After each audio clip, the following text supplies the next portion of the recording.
이 세상에서는 많은 사람들이 살아가면서 일어나는 많은 일들에 대해서 이렇게 분석하는 것을 즐겨합니다. 물론 아무 생각 없이 열심히 정신없이 살아가는 사람도 있겠지만 어떤 사건들이 있거나 어떤 이슈가 있을 때 왜 이런 일이 있을까 하면서 그 원인을 찾기 시작하고 그 분석을 해서 그 원인 가운데서 여러 가지 이유를 발견하기 원하는 것입니다. 이것은 우리들이 인과법칙이라고 하는 이러한 사고방식 속에서 우리가 살기 때문에 그렇습니다. 누군가가 어떤 사업에서 성공을 하면 저 사람은 어떻게 해서 사업을 성공했을까? 어떻게 저렇게 많은 돈을 벌었을까? 하면서 그 사람의 삶과 또는 여러 가지 관계된 것들을 살펴보고 관찰하는 것입니다. 그러면서 얘기를 하기를 저 사람이 열심히 성실하게 일했기 때문에 성공할 수 있었어 라고 얘기하기도 하고요. 또는 어떤 때를 잘 만났지 그래서 운이 좋았던 거야 하면서 그 성공의 그 이유에 대해서 원인을 말하기도 합니다. 반대로 사람이 실패했으면 그 마찬가지로 그 실패에 대한 원인을 찾습니다. 주로 실패되면은 부정적인 것을 찾죠. 분명히 저 사람은 하나님 앞에 죄를 졌을 거야. 우리도 모르지만 뭔가 하나님 앞에 나쁜 짓을 했기 때문에 그런 사업이 되었을 거야 하면서 마치 욥이 어려움에 당했을 때 욥의 세 친구들이 와서 욥에게 당했던 어려움의 원인을 찾기 위해서 여러 가지 이야기들을 나누면서 취했던 그런 자세와 똑같다고 말씀드릴 수 있을 것입니다. 심지어 어떤 경우에는 그 원인이 없을지라도 아무리 생각해도 그 원인이 나타나지 않을지라도 많은 사람들은 어떻게 해서든지 그 어떤 이유를 찾기를 원하는 것이 알게 모르게 우리가 갖고 있는 심리적인 그런 마음인 것 같습니다. 한 번은 미스코리아 선발대회에서 아름다운 아가씨가 미스코리아로 선발되었습니다. 그러다 보니까 사회자가 여러 가지 질문하지 않습니까? 질문하는 가운데 사회자가 이렇게 물어봤다 합니다. 아니 어떻게 해서 이렇게 아름다우신가요? 가족에서 혹시 아버지를 닮으셨나요? 라고 딱 물어보니까 이 TV에서 중계가 되었으니까 그 순간에 카메라가 누구 딱 찍었겠습니까? 그 가족들이 있는 것을 쫙 하면서 아버지를 착 보이는 겁니다. 근데 아무리 봐도 그 아버지는 아름답지 않았어요. 그냥 울그락불그락하게 생겨가지고 그러다 보니까 사회자가 갑자기 그럼 어머니를 닮으셨나요? 하면서 착 어머니를 했는데 어머니도 이 풍채가 뭐 이렇게 좋은 것도 아니고 왜소하고 까마잡잡하고 마치 난민처럼 이렇게 생기니까 갑자기 사회자님이 아니 뭐 가족 가운데 누군가는 아름답겠죠 하면서 말을 이렇게 바꾸는 어떻게 보면은 말도 안 되는 원인들을 우리들은 이야기할 때가 있습니다. 어떻게 하다 보면 되겠지 또 되었겠지 라고 얘기하죠. 근데 이와 같은 생각들이 우리 예수 믿는 우리들에게도 많다는 것입니다. 우리 구원받았습니다. 근데 어떻게 받았지? 어떻게 받았겠지? 하나님의 은혜지. 하나님이 나를 사랑했기 때문에 받았지. 내가 잘 믿어서 받은 것이지. 라고 우리는 얘기하지만 그 원인에 대해서 우리는 잘 이해하지 못할 때도 있고 확실히 분명하게 확신이 없을 때도 많다는 것입니다. 왜 내가 구원을 받았는지 왜 알아야 하느냐? 그냥 구원받았으면 내가 감사하며 살면 되는 것이지 하나님께 영광 돌리면 되지 뭘 그걸 꼬치꼬치 따가지고 알아야 하느냐라고 질문하는 사람도 있다는 것입니다. 어떤 사람들은 내가 구원받은 거 내가 열심히 해서 내가 믿어서 구원받은 것이지 아니야 내가 모태신앙이기 때문에 구원받은 것이야 라고 생각하는 사람도 있고요. 우리 부모님이 나를 위해서 기도를 많이 하셨기 때문에 내가 오늘날 이와 같은 직분을 가지고 섬기는 것이야 라고 하는 사람들도 있습니다. 그래서 나와 상관없이 많은 사람들에게 이처럼 나의 구원에 대한 근거를 찾고자 하기도 하고 핑계처럼 또는 이유처럼 이야기할 때가 있습니다. 그런데 내가 왜 구원을 받았는가? 오늘 사도 바울은 이와 같은 내가 구원에 대한 것이 나 자신이나 또는 우리 조상에게 있다라고 하는 이야기들은 그 당시에 많은 유대인들이 했던 이야기와 똑같다는 것입니다. 즉 율법주의자들이 그와 같이 얘기했다는 것이죠. 나는 유대인이야. 나는 이스라엘의 자손이야. 나는 아브라함의 자손이기 때문에 당연히 나는 하나님의 선민이고 또 하나님을 믿는 사람이야 라고 이야기했다는 것입니다. 그런데 확실히 내가 무엇을 어떻게 해서 어떤 일로 인해 구원을 얻게 된 것이라고 성경은 이야기하느냐 우리 한번 생각해 볼 필요가 있다는 것입니다. 내가 왜 구원받았느냐 성경은요 확실히 얘기합니다. 이거에 대해서 우리는 모른다라는 것입니다. 내가 왜 하나님으로부터 구원을 받게 되었는지 우리는 모른다는 것입니다. 우리 오늘 본문 읽지 않았지만 그 전에 있었던 6절에서부터 12절, 13절 말씀에 보면은 하나님께서 행하신 일에 대해서 바울은 소개합니다. 하나님이 이삭을 택하시고 이삭의 그 형이었던 이스마엘을 버리셨다라고 하는 이야기가 나옵니다. 뿐만 아니라 야곱을 하나님께서 사랑하시고 에서를 미워했다라고 하는, 그래서 에서를 버리셨다라고 하는 이런 이야기들을 바울은 소개하고 있습니다. 이와 같은 사실을 알 때 사람들은 의문을 갖습니다.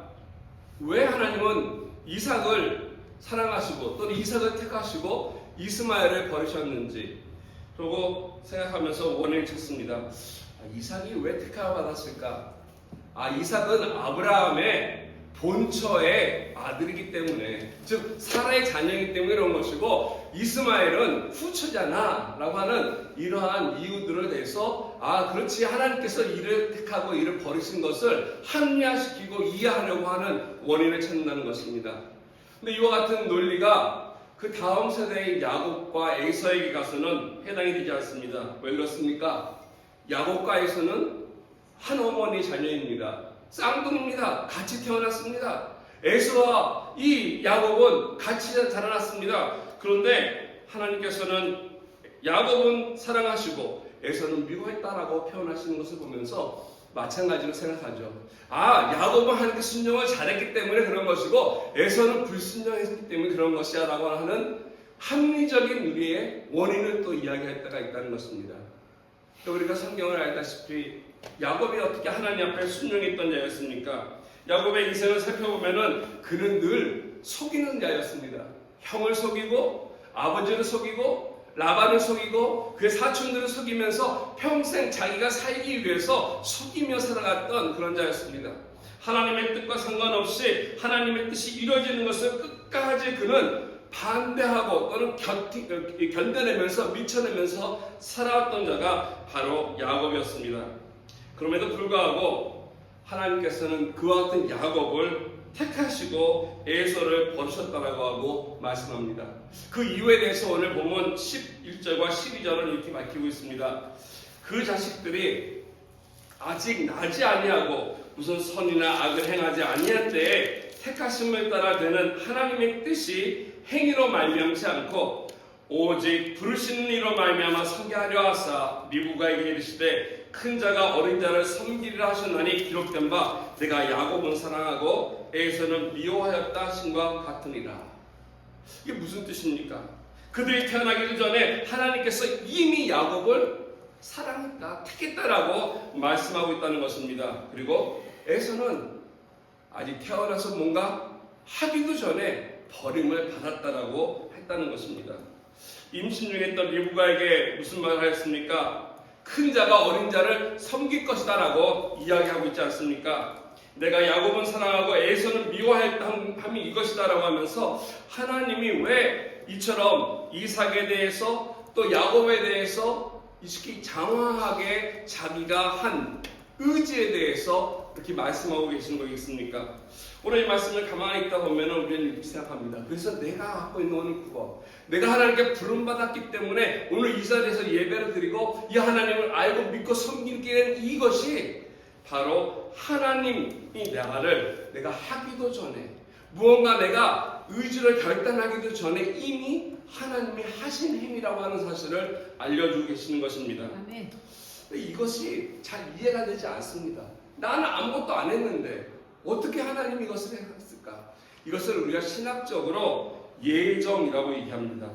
또는 하나님의 선택이라고 말씀하기도 하고요. 칼빈 같은 신학자는 하나님의 불가항력적 은혜라고 이렇게 교리로 말씀해 주고 있습니다.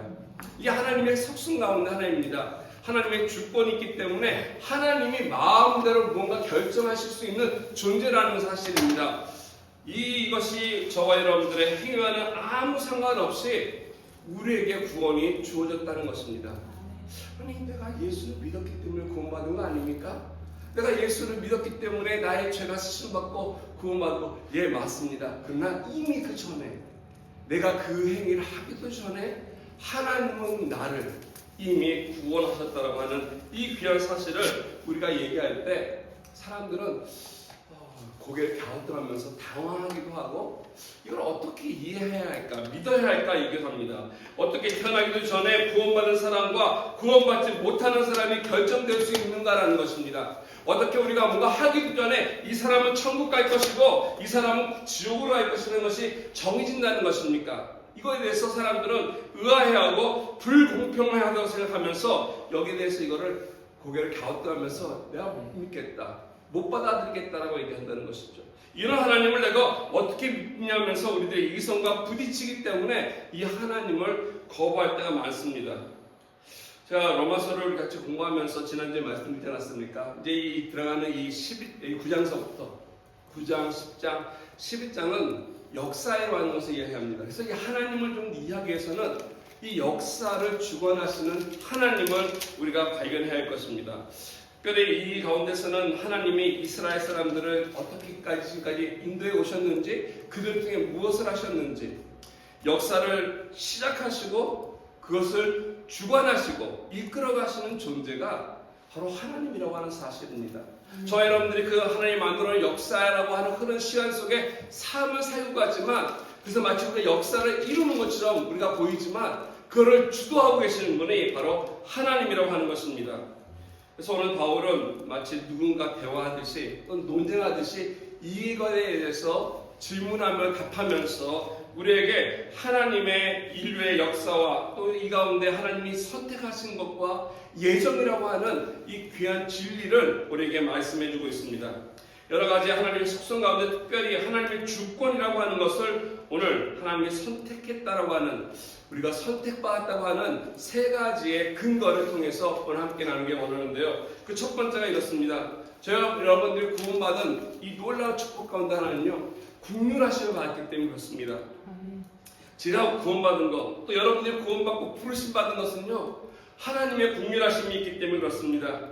오늘 본문 16절 말씀을 보겠습니다. 오늘 보니까 이렇게 나옵니다. 그런즉 원하는 자로 말미암도 아니요 다른 박제하는 자로 말미암도 아니요 오직 국률이 여기시는 하나님으로 말미암니다. 하나님의 선택, 또 예정, 이런 주권이라고 하는 이런 말씀들을 사람들은 이렇게 이해하지 못한다고 말씀드렸습니다. 그래서 그런 하나님을 볼 때 뭔가 좀 다르다면서 불공평하다, 또 하나님은 불의하다라고 이야기한다는 것이죠. 오늘 14절 말씀을 보면은 이런 생각들을 품고 하나님 향해서, 하나님, 이 사람은 아무것도 안 했는데 왜 지옥에 가고, 이 사람도 아무것도 안 했는데 왜 이 사람은 천국에 갑니까? 라고 하는 이런 생각들을 했던 사람들이 바울에게 와서 이야기할 때 바울의 하는 답변을 볼 수 있습니다. 14절 보니까 이렇게 얘기합니다. 그런즉 우리가 무슨 말하려 하나님께 불의가 있느냐? 그럴 수 없다. 여러분 이렇게 얘기하지만 그렇다고 하나님이 불공평하느냐, 불의가 있느냐, 뭔가 잘못하셨느냐, 그럴 수 없다. 결코 불의하신 분이 아니다라고 밝히시면서 15절에 이렇게 말씀하십니다. 오세게 이르시되 내가 긍휼히 여길 자를 긍휼히 여기고 불쌍히 여길 자를 불쌍히 여기리라 하셨다. 우리가 이 말씀을 좀 이해하기 위해서 예를 하나 들어보겠습니다. 이런 예를 들면 약간 더 이해할 수 있습니다. 어느 부자가 고아원을 방문했습니다. 고아원을 방문하니까 많은 어린아이들이 뛰어노는 것을 봅니다. 그 아이 가운데서 한 아이를 이 부자가 택해서 양자를 삼기로 했습니다. 그래서 그 아이를 자기 호적에 올리고 양자 삼아서 집으로 데려오게 되었습니다. 그래서 이 아이는 어떻게 했습니까? 이 부잣집 자손이 되어서 양궁으로부터 많은 재산을 물려받아서 그거를 누리면서 살 수 있는 그러한 혜택과 또 그런 은혜를 받았다는 것입니다. 하루아침에 이 부자를 통해서 이 어린아이의 신분이 바뀐 것입니다. 이유는 딱 하나입니다. 그것은 바로 그 아이가 뭔가 예쁘거나 뭔가 착한 일을 하거나 뭔가 잘해서가 아니라 이 양부모의 선택에 의해서 신분이 달라지고 그리고 많은 혜택을 누리게 된 거라는 것입니다. 그냥 사랑해 준 것입니다. 오늘 말씀처럼 내가 긍휼히 여길 자를 긍휼히 여기고 불쌍히 여길 자를 불쌍히 여겼다라는 것입니다. 이처럼 어떠한 아이를 선택했는데 이것이 공평하다 또는 불공평하다라고 어떻게 얘기할 수 있겠습니까? 그 어린아이 입장에서는 나를 양자로 삼아준 것이 얼마나 감사하겠습니까? 많은 어린아이들이 고아원에 있었음에도 불구하고 자기를 양자 삼아준 것은 정말 기쁘고 감사하고 고마운 일입니다. 그러나 양자로 선택받지 못한 아이들이 그렇다고 해서 나는 왜 안 해줘요? 불공평합니다라고 할 수 없다는 것입니다. 문제는 공평과 불공평이 있지 않습니다. 은혜로 우리가 구원받았다면, 내가 부름받은 것이 확실하다면 내 마음속에는 그 하나님 앞에 감사합니다라고 하며 감사해야 하는 것입니다. 그로 인해서 하나님 앞에 공의를, 하나님 불의를 물을 것이 아니라는 것이죠. 다른 예를 하나 더 듭니다. 홍수가 났습니다.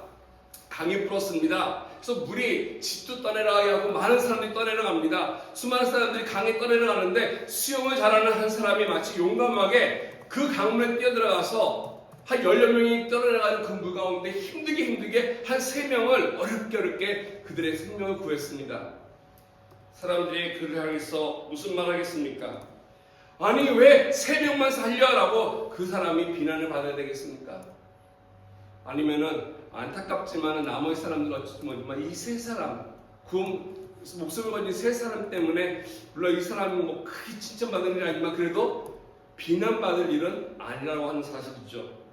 그래서 우리가 이 세상 살아가면서 하나님 앞에 내가 예수님께 되었다는 것, 부름받게 되었다는 것, 예배드릴 수 있게 되었다는 것은 너무나 기쁘고 감사한 일이라고 하는 사실입니다.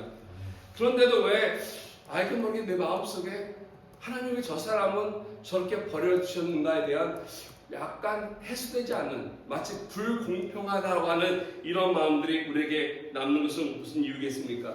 그것은 우리 인간들의, 우리들의 운명이 그렇기 때문에 그렇습니다. 우리 운명이 마지막이 어디입니까? 마지막은 사망이기 때문에 그렇습니다.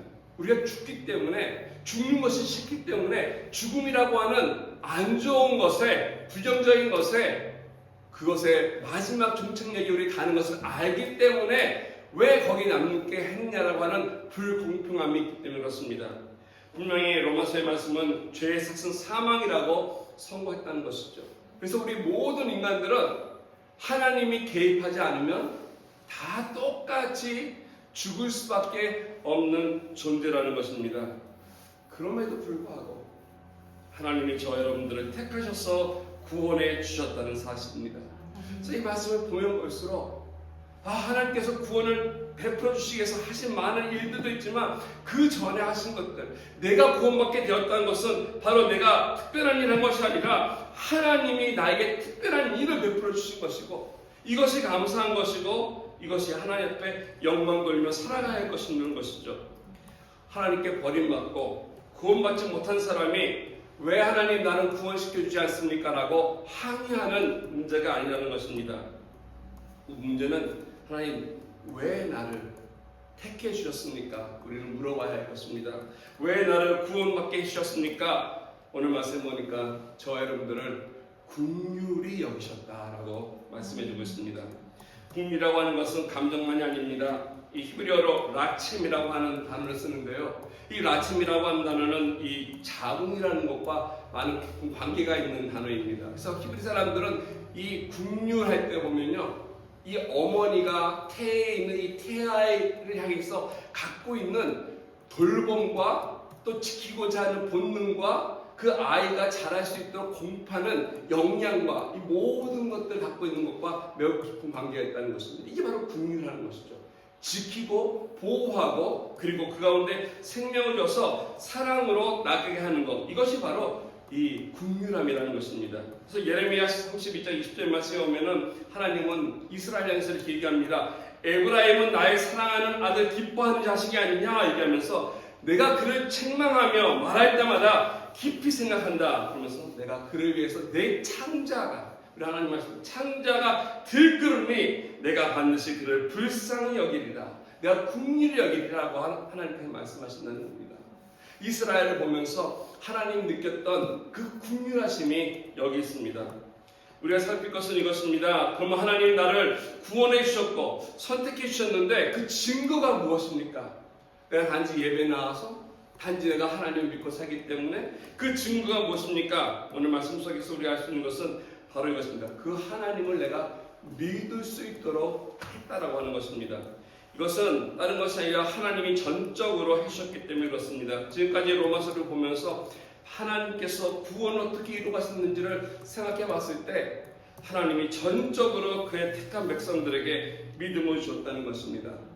에베소서 2장 8절에 보면은 이렇게 말씀하고 있지 않습니까? 너희가 그 은혜로 인하여 믿음으로 말미암아 구원을 얻었으니 이것은 너희에게서 난 것이 아니요 하나님의 선물이다라고 얘기하고 있습니다.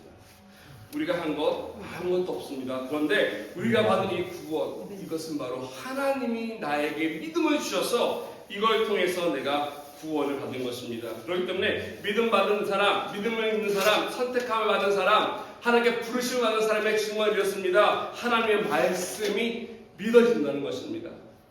여러분들이 성경을 읽으면서 그 말씀 믿어지십니까? 아멘입니까? 아멘. 그렇다면 우리는 부름받은 것입니다.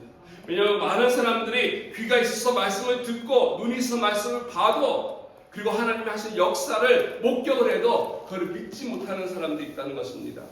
머리를 이해하려고 하고 아무리 노력해도 하지 못하는 것. 왜 그렇습니까? 하나님으로부터 버림받은 택함받지 못한 사람들이기 때문에 그렇습니다. 10년, 20년이 지나도 그 마음속에 그 하나님의 말씀이 용납이 되지 않고 이해가 되지 않고 믿어지지가 않는 것입니다. 똑같이 햇빛이 땅을 비춰도 얼음은 녹습니다. 반면에 진흙은 시간이 흐르면 흐를수록 굳어진다는 사실입니다.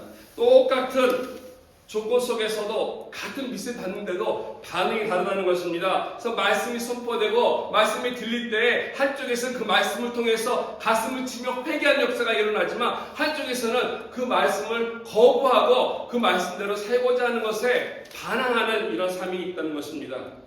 오늘 사도 바울은 이와 같은 역사, 내 마음이 말씀을 들으면 들을수록 하나님께 감사하는 사람이 있는가 하면은 강팍해지는 것에 대해서 이 바로의 왕에 대한 예를 들고 있습니다. 오늘 18절 말씀에 이렇게 말씀하지 않습니까? 그런즉 하나님이 하시고자 하는 자를 긍휼히 여기시고 하시고자 하는 자를 완악하게 하신다. 하나님은 버리시고자 하는 자의 마음을 완악하게 하신다는 것입니다. 내버려 주셨다는 것입니다. 애굽의 바로 왕이 됐습니다. 똑같이 이스라엘 백성과 같이 애굽의 많은 사람들이 똑같은 재앙을 바라보고 경험해 나갔지만 이스라엘 사람들은 하나님을 더욱더 신뢰하고 믿었지만 바로와 그 백성들은 하나님을 향해서 경험할수록 마음이 강팍해졌음을 우리는 역사 속에서 알 수 있습니다. 오늘 많은 사람들이 하나님의 말씀을 듣기 힘들어도 그 말씀을 통해 그 마음의 변화가 일어나지 않는 까닭이 여기 있습니다. 성경을 읽으면 읽을수록 믿어지고 그 말씀에 아멘이 되고 살려고 하고 힘이 돼야 하는데 반대로 그렇지 않다면 하나님 앞에 내버려 두어준 이런 상태라는 것입니다. 오늘 저와 여러분들의 말씀이 믿어지고 이 말씀대로 살고자 하는 마음에 우리의 감동이 있다면 하나님의 긍휼하심이 저와 여러분들에게 있다는 것입니다. 아멘. 그 긍휼하심으로 말미암아 우리가 선택받았기 때문에 이 가장 좋은 선택, 이와 같은 놀라운 축복을 받은 사람임을 주님 앞에 고백하며 감사하는 저와 여러분 되기를 주님의 이름으로 축원드리겠습니다. 아멘. 두 번째로 우리가 선택받은 것은 쓰임받기 위해서 하나님께서 구원해 주셨다는 것입니다.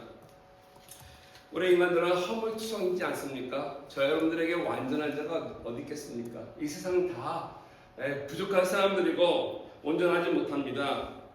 19절 말씀에 보니까 이게 좀 한국 표현이 좀 어렵습니다. 그래서 19절 말씀에 우리말 성경을 보니까 이렇게 번역했더라고요.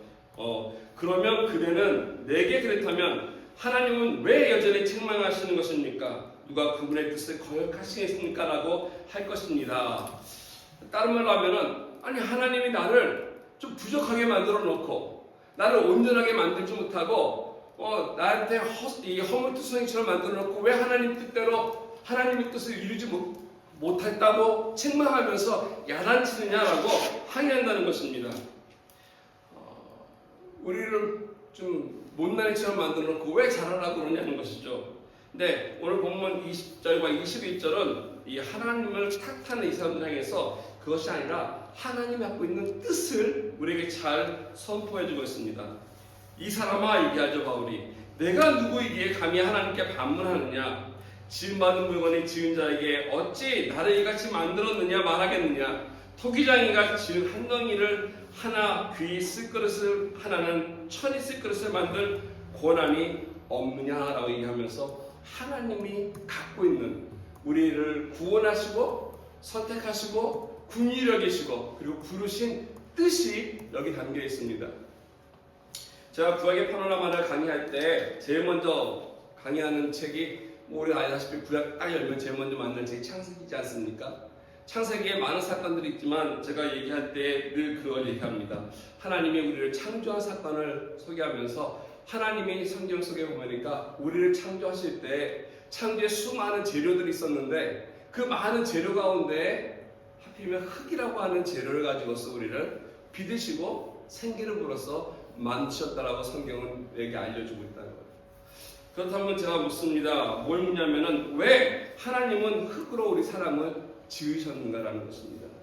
좀 단단하게 또는 어여쁘게 좀 좋은 보석이나 또 좋은 재질이 많을 텐데 이런 걸로 아니하시고 왜 많은 것 가운데 흙으로 우리를 만드셨는가?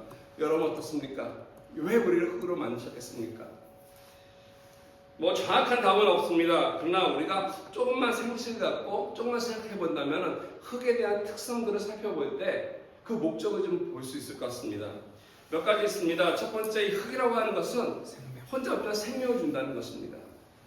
흙에서는 생명이 나옵니다. 우리가 먹고 살기 위한 모든 것들은 흙으로부터 옵니다. 채소, 야채, 심지어 우리가 먹는 고기까지도 그 소들도 땅에서 나는 소산을 먹으면서 그 힘을 얻고 살아갑니다.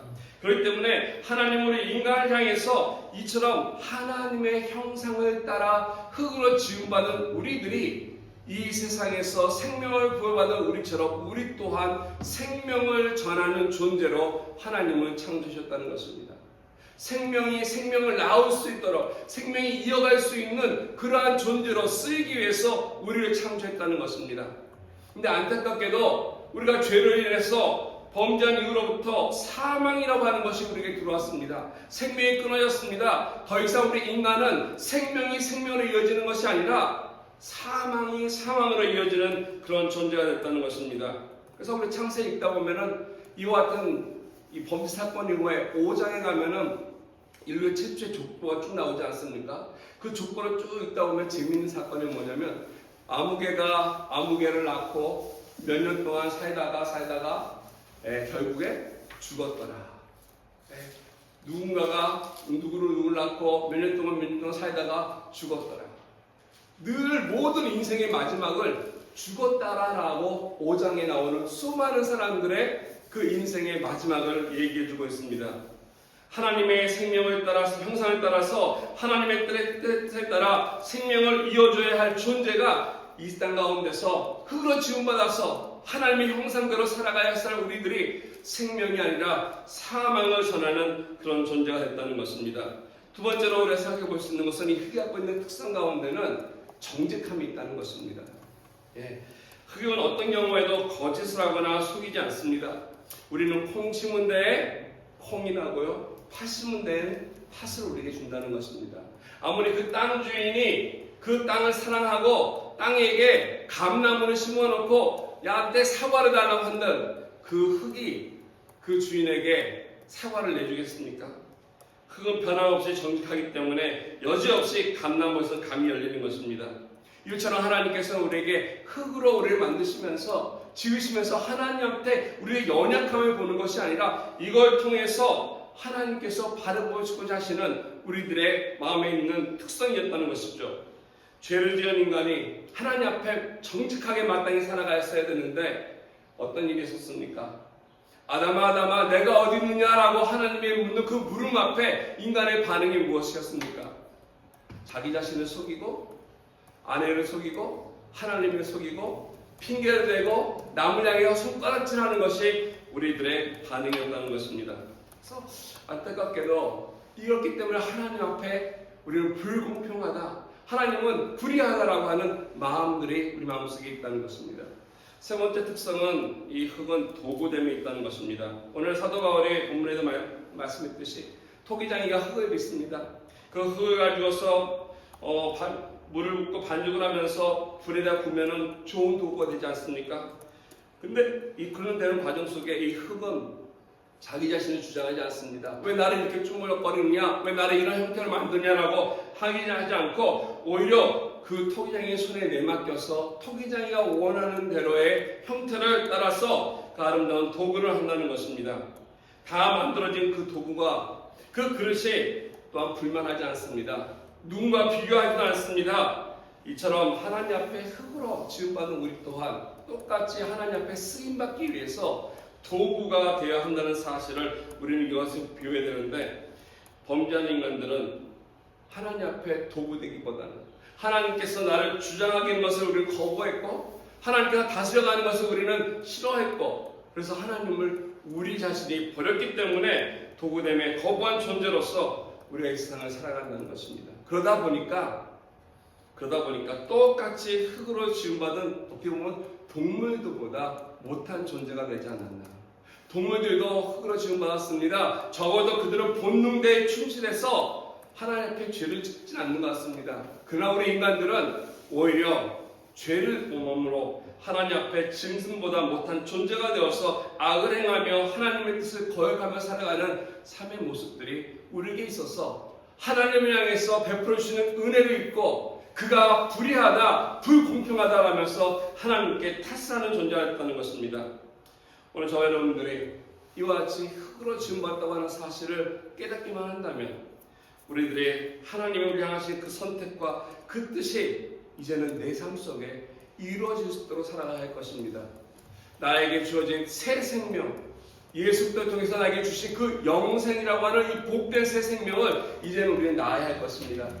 우리는 이제 사망을 물려주는 존재가 아니라 나에게 온 예수의 복음을 통해 다른 사람들에게 똑같이 생명을 낳을 수 있도록 복음을 증거하는, 그래서 그 사람들도 다른 이들도 똑같이 하나님 앞에 영생을 누리며 복을 받을 수 있는 존재가 될 수 있도록 우리가 그 쓰임의 역할을 해야 할 것입니다. 하나님 앞에 나를 통해서 나를 주장하는 것이 아니라 내 안에 성령이 내주하심으로 말미암아 이제는 내 뜻이 아닌 하나님의 뜻을 이뤄갈 수 있도록 내어드리며 인도함 받을 수 있도록 정직하게 살아가는 모습이 있어야 할 것입니다. 이러할 때 우리들의 믿음이 바른 방향을 향해서 성숙해질 수 있는 그러한 복된, 정말 선택받은 아름다운 축복된 삶으로 살아갈 수 있을 것입니다. 이와 같은 성도님들이 우리 한 사람 되기를 주님의 이름으로 축원드리겠습니다. 이처럼 우리가 하나님 앞에 선택받아서 정말 받은 놀라운 축복들이 참 많은데 1차적으로 하나님 앞에 국민하심을 받았기 때문뿐 아니라 이 같은 쓰임이 있다는 것을 기억할 때 하나님 아름답게 써주십시오. 우리가 내어드릴 수 있지 않겠습니까? 마지막으로 하나님의 선택은 사랑이었습니다. 우리는 사랑받았기 때문에 그렇습니다. 오늘 본문에서는 사도 바울은 호세아 선지자의 말씀을 인용하고 기록하였습니다. 25절과 26절입니다. 그러니까 호세아에 그래도 이르기를 내가 내 백성 아닌 자를 내 백성이라, 사랑하지 아니한 자를 사랑한 자라 부르리라. 너희는 내 백성이 아니라 한 그곳에서 그들이 살아계신 하나님의 아들이라 일컬음을 받을 것이다 한 것 같다라고 이야기를 하고 있습니다. 바울이 지금 쓰고 있는 로마 교회는 당시 큰 도시였고 분명히 그 교회에는 다양한 사람들이 있었다는 것을 알고 있었습니다. 다양한 민족이 있었고요. 다양한 이 사회계 여러 부층에 있는 사람들이, 부류 사람들이 그곳에 살고 있었습니다. 그 교회가, 그 공동체가 함께 있었던 그 공동체에게 전하는 이 하나님 말씀 속에서 하나님의 사랑이 이스라엘을 통해서 어떻게 지금까지 흘러갔는지를 바울은 이야기하면서 오늘 귀한 말씀을 언급하는 게 호세아서입니다. 오늘 여기 보니까 25절에 내 백성이 아닌 자, 이거 내 백성이 아닌 자가 다른 말로 하면 사람의 이름입니다. 이 배경이 바로 이 호세아서에 있는 말씀인데, 호세아 2장에 있는 말씀인데, 호세아의 두 번째 자녀 이름이 로암미입니다. 로암미가 바로 내 백성이 아니다라는 뜻이에요. 하나님은 호세아 선지자로 하여금 방탕한 고멜을 불러다가 그러한 여자와 결혼케 하시고, 그리고 음란한 자녀들을 낳게 하였습니다. 그리고 그 자녀들을 낳은 다음에 자녀들에게 정말 아름답지 못한 이름들을 붙이셨습니다. 하나는 바로 이 로암이라고 하는 이름이고 하나는 로화마라고 하는 이름입니다. 로화마는 바로 내가 그들을 불쌍히 여기지 않겠다라는, 즉 이스라엘 사람들이 하나님 앞에 악을 범하고 우상을 숭배해서 떠나는 이들을 향해서 하나님의 마음 아픔을 표현했던 것입니다. 근데 오늘 무슨 말씀 하십니까? 그럼에도 불구하고 그들을 내가 버리지 않겠다라는 것입니다. 그들을 버리지 않고 다시 긍휼을 베풀고 그들을 다시 품어서 하나님 앞에 다시 세우겠다는 것. 이것이 바로 오늘 사도 바울이 로마에 있는 교회를 향해서 이방인들과 유대인들 그리고 오늘날 살아가는 저 여러분을 향해서 갖고 있는 하나님의 그 놀라운 사랑을 말씀해 주고 있습니다. 이어지는 마지막 26절도 마찬가지입니다. 같은 호세아 선도요 같은 장에 있는 것이 아니라 호세아 1장 10절 말씀을 인용한 것입니다. 거기 보면은 이 대상이 유대인만 구원의 대상이 아니라고 하는 사실을 하나님께서는 이방인까지도 동일하게 사랑하신다는 것을 그래서 하나님은 불공평, 불의 하나님이 아니라 모든 이들을 누구든지 하나님께서 그들을 사랑하시고 아끼시고 그리고 부르고 계시다고 하시는 귀한 예언의 말씀이 오늘 이루어졌다는 것을 사도 바울은 얘기하고 있습니다. 역사 속에서 하나님이 이스라엘 백성들에게 선포하시고 예언하시고 하신 이 말씀이 오늘날 와서 보니 이렇게 이루어졌음을 얘기하고 있다는 것입니다.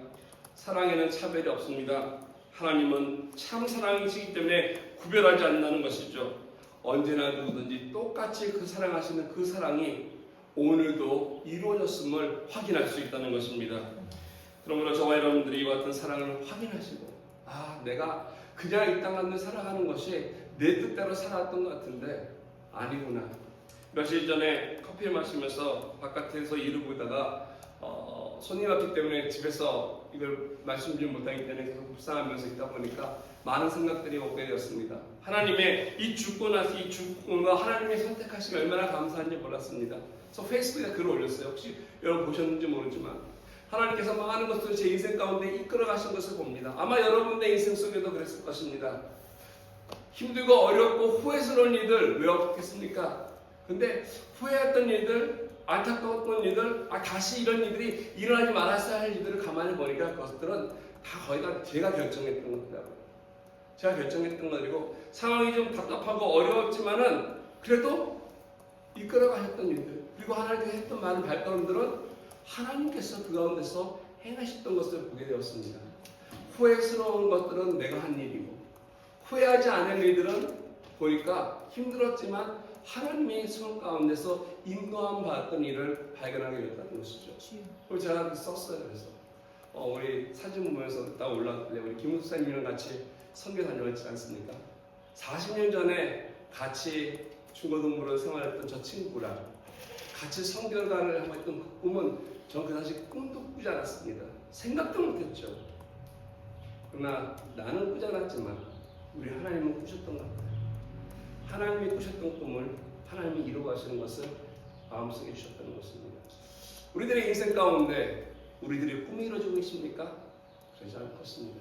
하나님께 부름받았다면 하나님의 선택하심이 있다면 하나님의 꿈, 여러분의 꿈이 아니라 하나님의 꿈이 이루어가고 있다는 것입니다. 아멘. 오늘 말씀 속에서 사도 바울은 아마 구원받은 백성들이 이것을 바라보게끔 하는 것이 아닌가 생각합니다.